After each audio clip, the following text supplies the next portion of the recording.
The first scream came in the dead of night. Viktor awoke to it, heart hammering against his ribcage as if trying to escape.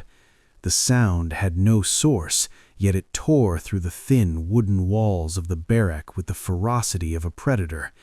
He blinked against the darkness, straining his ears, but all he heard afterward was the whisper of the wind over the snow-covered camp. Or was it the wind? The scream had been human, too agonized, too desperate to be a trick of the night. Viktor lay still, every muscle rigid, eyes wide open. He could feel the eyes of the camp upon him, though he knew no one could see him in the black of night. Or could they? His mind, already frayed from months of frost, hunger, and hard labor, began to churn. Was it a prisoner, an execution, or something else entirely? The barracks were silent now, but the echo of that scream lingered, clinging to his thoughts like a shadow. Slowly, almost imperceptibly, he shifted under the threadbare blanket. Every sound, the creak of the wooden floor, the distant howl of the wind, the metallic clank from the mess hall, seemed amplified, a sinister orchestra composed solely for him. Viktor had been in the camp for nearly a year of labor, of frost-bitten nights, of silent despair shared among men who had once been whole and now were broken shadows of themselves. He had learned the rules quickly: keep your head down, obey without question, and never, ever trust the eyes of the guards. But nothing had prepared him for this. The guards didn't appear. There were no overt threats, no interrogations, no forced confessions this time. Yet the fear was there. It had seeped into the barracks like the winter itself, invisible but suffocating. Viktor rubbed his temples, trying to shake it off. "You are imagining things," he told himself. "It was just a dream, just a dream." But then he heard it again.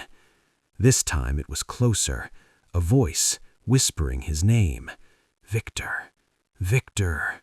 Soft, deliberate, yet carrying the weight of inevitability. He froze. The blanket slipped from his shoulders, falling to the floor with a dull thud. There was no one in the room.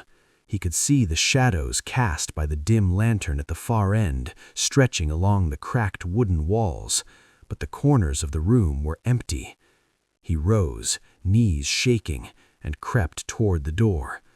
Outside, the snow stretched endlessly, the gray dawn barely breaking through a sky heavy with clouds. No one, no footprints, no sign of life. And yet he felt it, watching him, waiting. Viktor's mind began to unravel. He remembered the whispers among the prisoners, tales of phantom comrades, men and women who had been seen and heard in the camp, only for their bodies to vanish days later. Some said the NKVD used them as psychological tools, ghostly figures planted to break the will of the prisoners. Others whispered that they were real, survivors of past tortures who had been left behind, wandering in the snow in a state of perpetual suffering. Viktor didn't know what to believe, but he knew fear when he felt it, and this fear was unlike anything he had experienced. He returned to his bunk, but sleep would not claim him. He lay on the hard mattress, shivering beneath the blanket, listening. Every footstep outside, every gust of wind through the cracks, every whisper, real or imagined, was magnified. Hours passed, or perhaps minutes. Time had lost meaning. The screams returned, not from outside this time, but from within the walls themselves, as if the barracks were alive, mocking the prisoners' despair. By midday, Viktor was convinced of one thing: the camp itself was alive. Not the guards, not the officers, but the place, the wooden barracks, the icy grounds, the endless rows of barbed wire. It was all a machine designed to crush the mind. He tried to talk to the other prisoners, but they avoided his eyes. Some muttered that he was becoming one of them, mad, broken, untethered from reality. Others whispered in hushed tones about what they called the voices of the lost, and Viktor began to understand. He had first noticed it during roll call.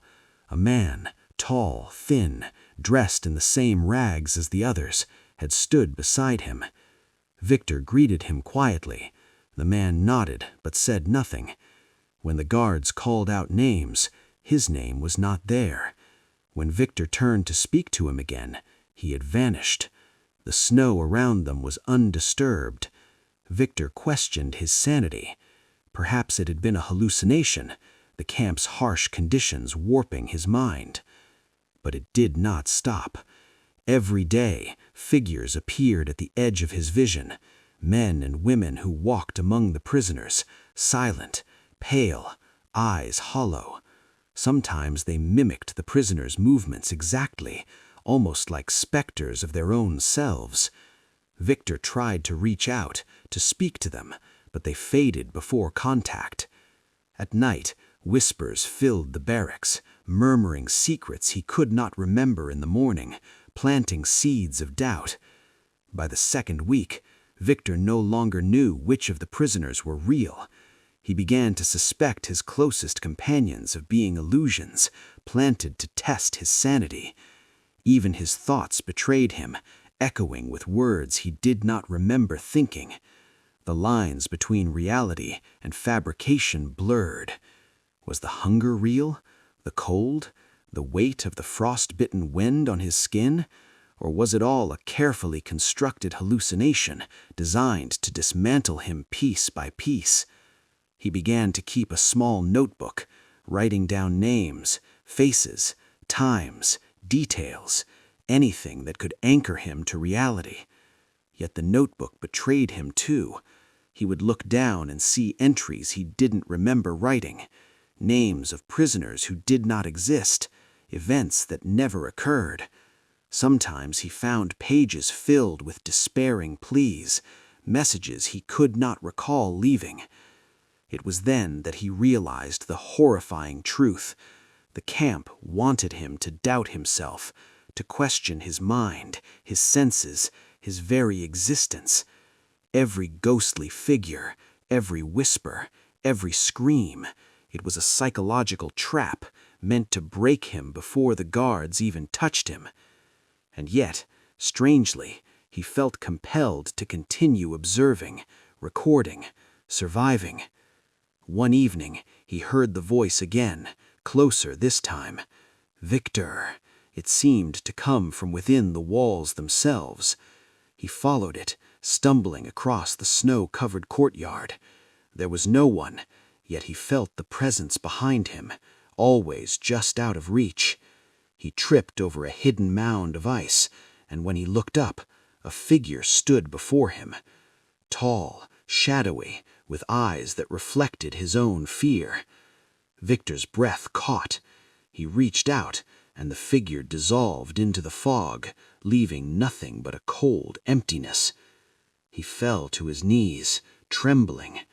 For the first time he allowed himself to cry, not just for the lost, but for the part of himself that had been stolen. He had become a phantom among phantoms, a man clinging to his name and his memories in a world that had decided he no longer mattered. And yet, in that emptiness, a strange resolve took root.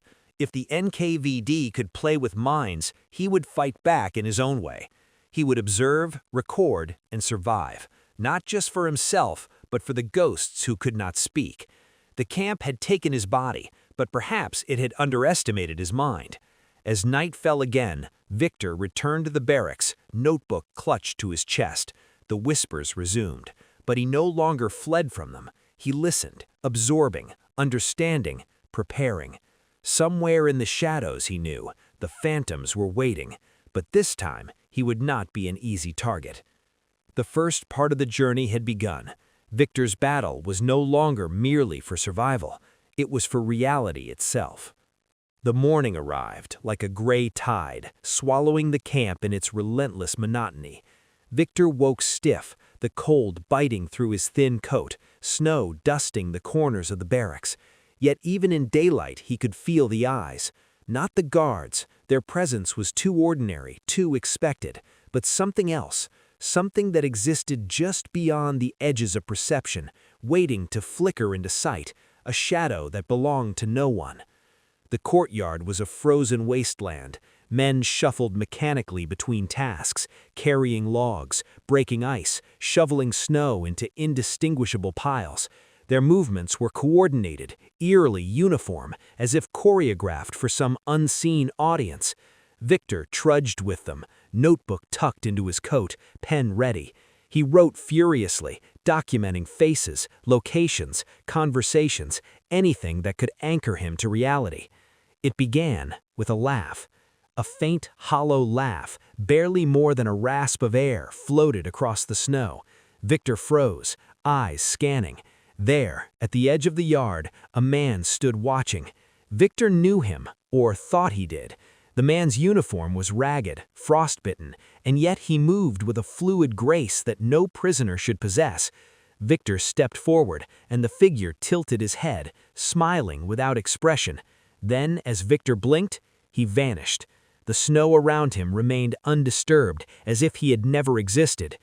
"God damn it," Viktor muttered under his breath, but the others did not notice.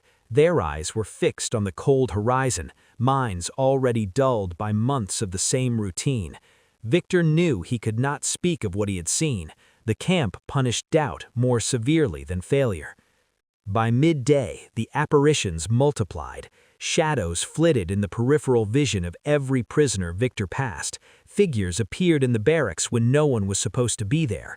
Viktor noticed a young man, barely more than a boy, sitting silently in the dining hall.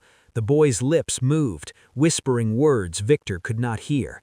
Viktor approached cautiously. The boy's eyes met his, hollow and empty.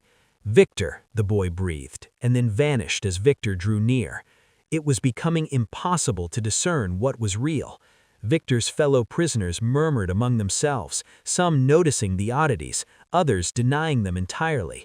The whispers of phantom comrades were no longer just rumors, they were reality, a living nightmare. And the NKVD seemed to know. Rumors filtered back through the prisoners of how psychological operations worked, men placed in the camp to observe reactions, to sow paranoia, to make prisoners doubt their own minds. But Viktor began to suspect it went further. Perhaps some of these phantoms were not men at all, but projections, illusions crafted to manipulate, to break them from the inside. The thought was terrifying. If even the senses could not be trusted, what was left? That night, the barracks became a theater of horror. Viktor awoke to the sound of shuffling feet, though all the prisoners were accounted for. Shadows crawled along the walls, sometimes stationary, sometimes darting with unnatural speed. Whispered words filled the space between bunks, names, confessions, secrets that Viktor did not recognize as his own, yet knew intimately. He clutched his notebook, scribbling feverishly, but even the ink seemed to betray him. Words would shift, names would change. Then came the scream. It was different this time, closer, sharper, almost intimate. Viktor's breath caught in his throat as he realized it came from the bunk beside him. He sat up, heart pounding, and saw a figure leaning against the wall. It was a man he had never met, but somehow remembered. Frost-laced hair, eyes hollow with fear and knowledge, lips moving in a silent plea. "Viktor!" Viktor reached out, but the man's body melted into the shadows, leaving only a damp spot on the floor where he had leaned. Viktor fell back, gasping. He felt the cold seep into his bones, yet the fear burning in his chest was worse. Something inside him was cracking. He could feel it. His mind, strained by hunger, cold, and isolation, began to splinter. In the following days, the apparitions became interactive. Figures mimicked Viktor's movements, mirrored his expressions, even whispered answers to questions he had not asked. One evening, a woman appeared in the barracks, sitting cross-legged on the floor. She spoke directly to him, recounting a memory from his childhood, a secret he had never shared, not with anyone, not even in dreams. Viktor recoiled. She vanished when he tried to touch her. He stopped writing in his notebook for a day, afraid that the act itself might summon something. Instead, he wandered the camp, observing. Other prisoners whispered in hushed tones about similar experiences, figures that appeared and disappeared, voices in the walls, memories not their own. A sense of shared hallucination, or perhaps shared manipulation, hung over the camp. Viktor realized something horrifying. The phantoms were not just an individual test, they were a collective operation, designed to destabilize everyone simultaneously. Trust was impossible. Friendship, loyalty, even sanity, everything was under attack. He began to treat everyone as suspect, even the ones he had shared months of labor with. Every glance, every word, every gesture became a potential lie. One afternoon, while working in the quarry, Viktor glimpsed a group of figures across the ice, not moving, only standing. They looked like prisoners, yet their faces were distorted, elongated, almost transparent. They did not shift as he approached, and when he called out, they vanished in a swirl of mist. The foreman nearby did not react. He saw nothing. Viktor understood then that he was truly alone, alone among ghosts, yet surrounded by men. Night brought no reprieve. The shadows grew bolder. Viktor awoke to whispers from his bunkmate, though the man was asleep. The words were clear, urgent. "They are watching. You cannot trust your mind." Viktor shivered. He had suspected as much, but hearing it confirmed sent a cold dread crawling along his spine. His notebook now held dozens of pages of observations, yet each night he feared reviewing them. What if even the act of writing drew the phantoms closer? The camp had become a labyrinth of perception. Viktor could no longer rely on the senses alone. Sight betrayed him, sound betrayed him, memory betrayed him. Only reason, or what remained of it, offered a lifeline. He developed rituals, counting steps, tracing the same path twice, repeating names out loud to anchor them to reality. Each act was a small rebellion against the unseen, against the psychological machinery designed to destroy him. And then, one morning, he noticed something different. A man, real this time, or so Viktor convinced himself, approached him. Unlike the phantoms, he spoke clearly, without hesitation. "You are seeing them too, aren't you?" the man asked. Viktor nodded slowly, not trusting his own voice. The man's eyes were sharp, calculating, but there was no malevolence in them.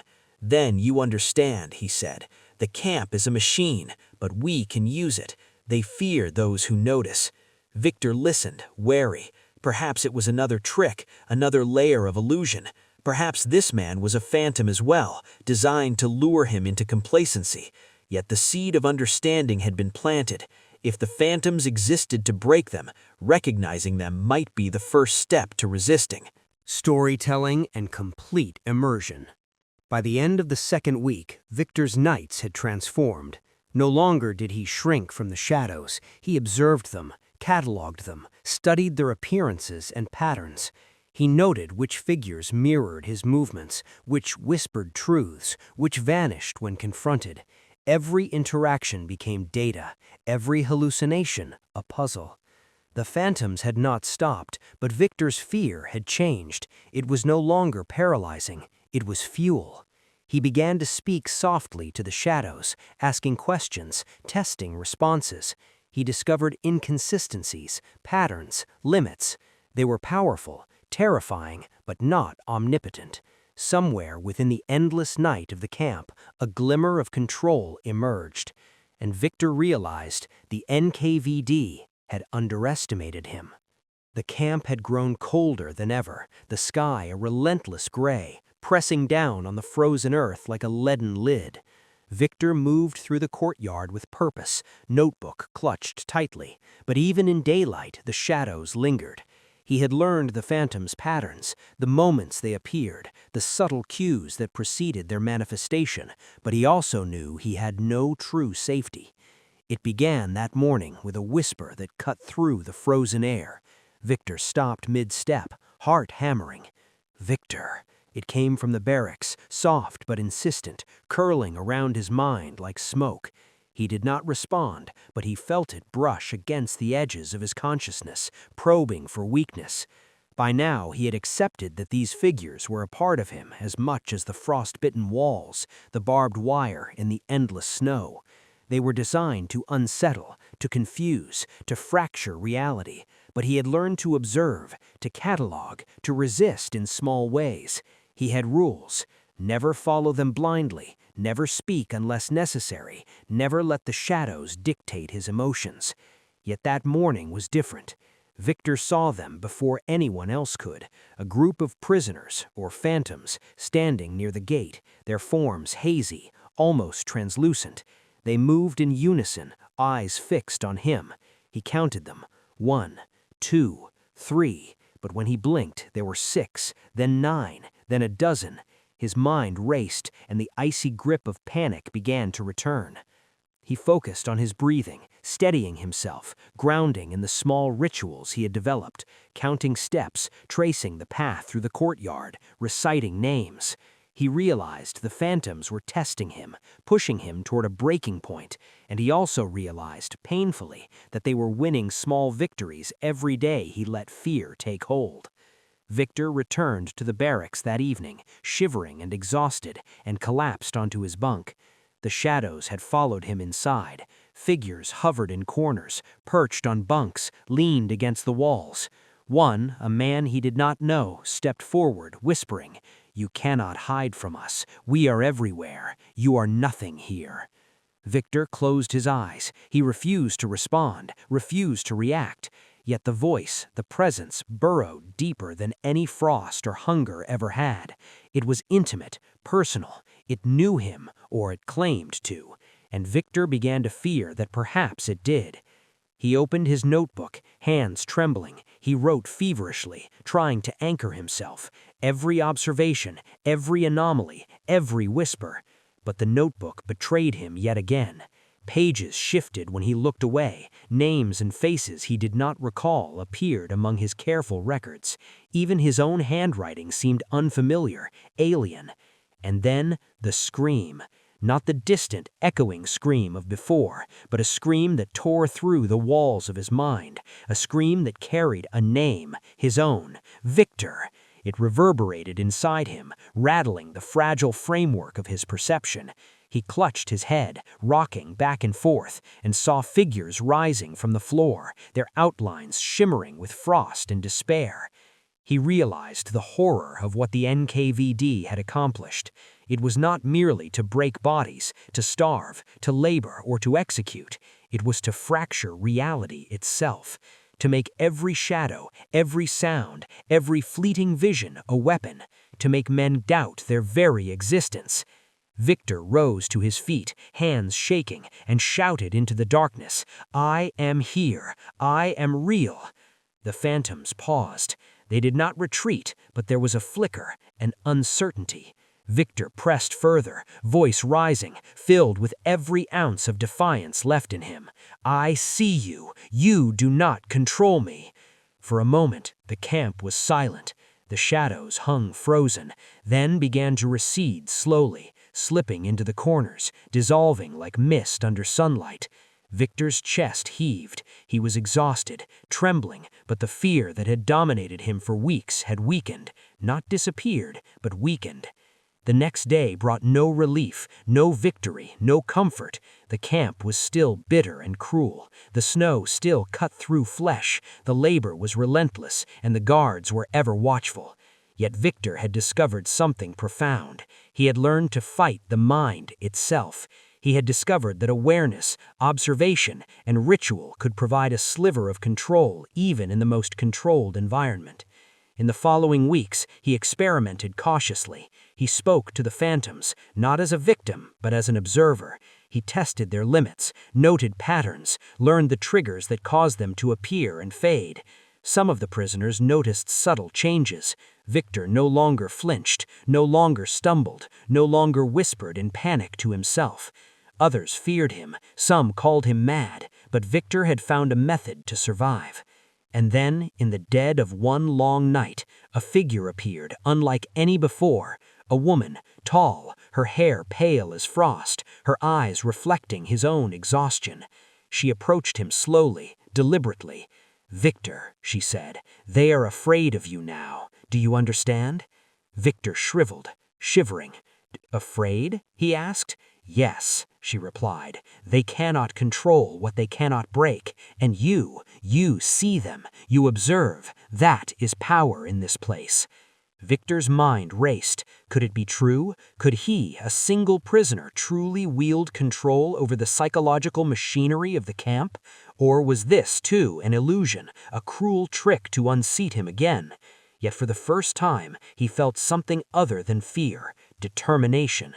He rose from his bunk, notebook clutched tightly, and walked through the barracks. He did not flinch at the shadows, did not retreat from the whispers. He catalogued, noted, challenged.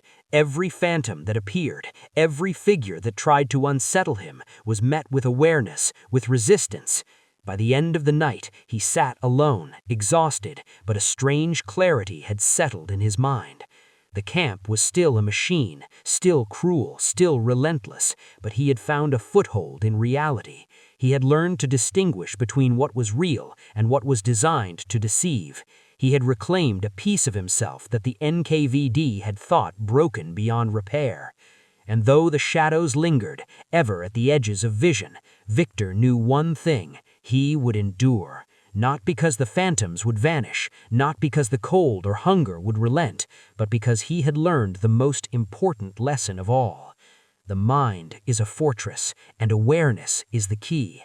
He looked out over the snow-covered camp, the sky heavy and gray, and for the first time he felt a spark of defiance. The NKVD could manipulate the senses, warp perception, and sow terror, but it could not take the core of a man who refused to surrender his mind. Viktor had become a phantom himself, not one of terror, but of survival. And as he walked back to his bunk, notebook clutched tightly, he whispered to the shadows, not in fear, but in command. "Watch me, learn, but I will not break." And in that whispered declaration, Viktor finally understood that survival was not merely living, it was knowing, observing, resisting. The phantoms would return, the screams would echo, and the shadows would linger, but he had reclaimed himself, and for the first time he was truly free.